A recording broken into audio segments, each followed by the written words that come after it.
rimwe na rimwe hari ibihe umuntu acamwo bya bihe biba bishaririye, ndavuga bya bihe bibi bikugera ko mbese bikakwambura imbaraga zose,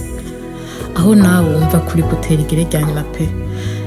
vy'ukuri ukumva ko umusaraba koko ukunaniye wenda kuwushira hasi. Ariko ijambo ry'Imana riratubwira muri Yeremiya 29:11 ngo kuko nzi ivyiyumviro mbiyumvirako ko hari ivyiyumviro vy'amahoro atari ivy'ivyago, kugira ngo mbahe ivyizigiro vyo mw'iherezo ryanyu. Ubundi ivyo bihe nubwo bitubaho vy'ukuri duhere twibuka ko atacatugerageje kitari ico umuntu yoshobora kwihanganira, ariko Imana niyo yo kwizigirwa, ntizokundira ko tugeragezwa n'ibiruta ivyo dushobora, ariko hamwe n'ikitugerageza izoducira icanzo kugira ngo tubone ingene dushobora kucihanganira.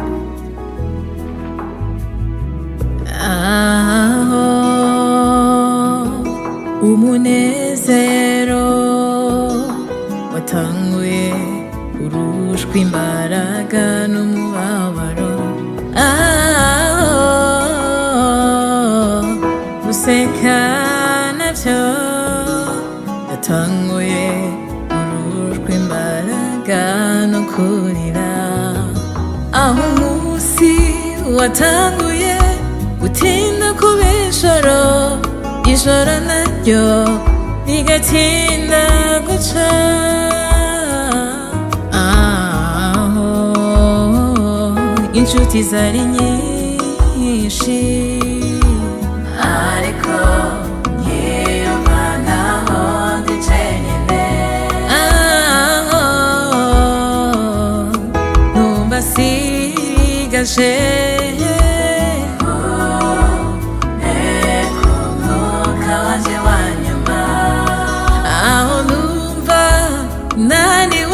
nakibasha no kwisha,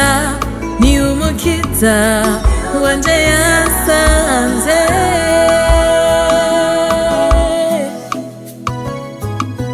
aho ni umukiza wanje yasanze, nijwi rituje cane ninjugu usanze, arambwira ati humura ndi kumwe nawe, arasubira ati komera nzohorana nawe biteka, nzogukomeza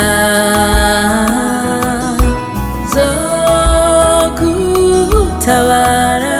mbere,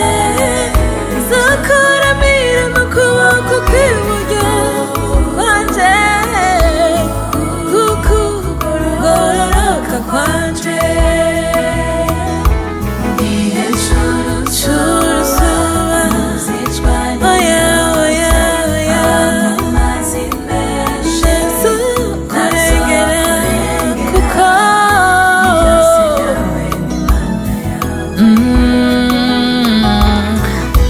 byose byawe ndi Imana yawe, nzokugeza ku musozo w'uru rugendo, nkubera umuhoza